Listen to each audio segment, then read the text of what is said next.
Magandang umaga po mga ka-farmers, mga katropa, mga ka-adventure. Ito po tayo ulit sa palayan. Pakikita ko po sa inyo ang tama pong pagkakali ng palayan. Ayan po, yung kumpare ko nihilahan niya na po. After po niyan mga katropa, magsasabog na po siya ng palay. Yan. Hinihilahan niya po muna yung ito pong palayan, yung hinihilahan muna.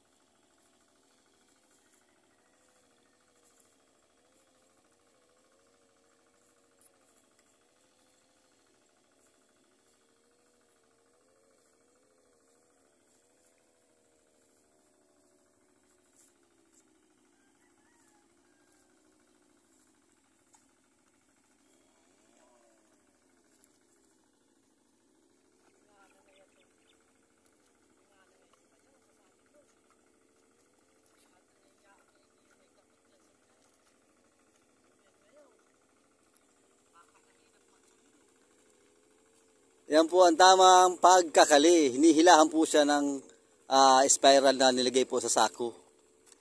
Tama po ang daan, dire-diretso. Bali dyan po dadaan yung tubig pagkasakaling uulan. Mapagod din po yung parahila, ganyan. Nakapagod din.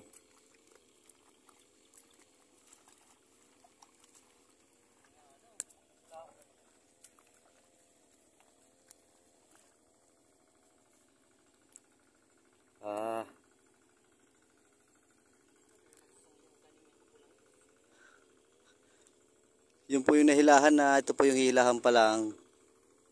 Pagkatapos po nito, yung kabila naman pong pilapil.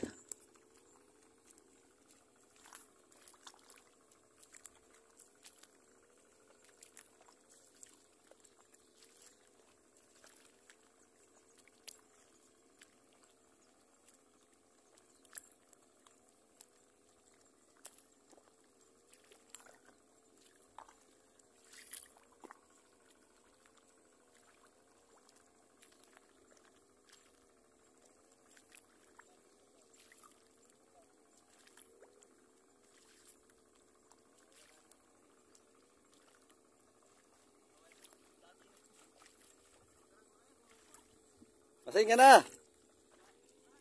Ayo, route.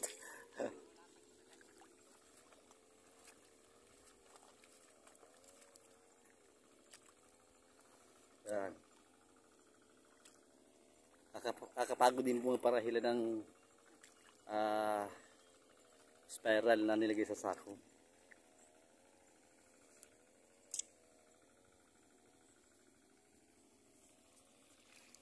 After po nito, pagkatapos po na maghilahan,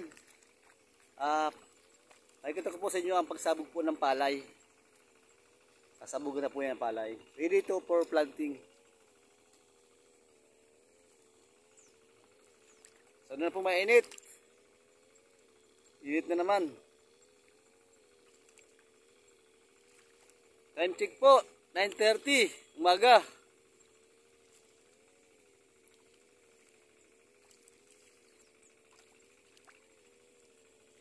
Maya po ulit, pakita ko sa inyo ang ang pagtripo ng palay.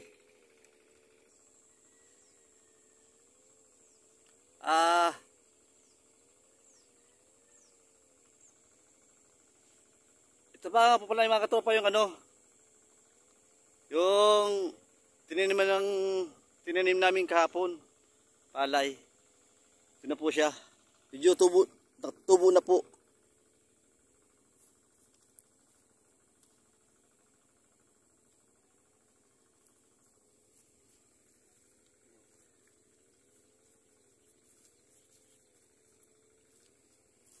Yan, matutubo na po siya. O, kahapon lang po yan, tumubo na kaagad.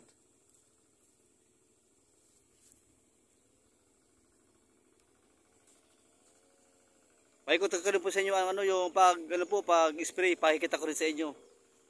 Baka po mamaya or bukas ng madaling umaga, i-spray po yan sa kuhol, tsaka po yung sa similya. Yung pong similya sa damo. Hindi po kasi natapos itong tiprakan namin kahapon eh. Hindi natapos. Bali ngayon po tinapos na. Ito na po susunod.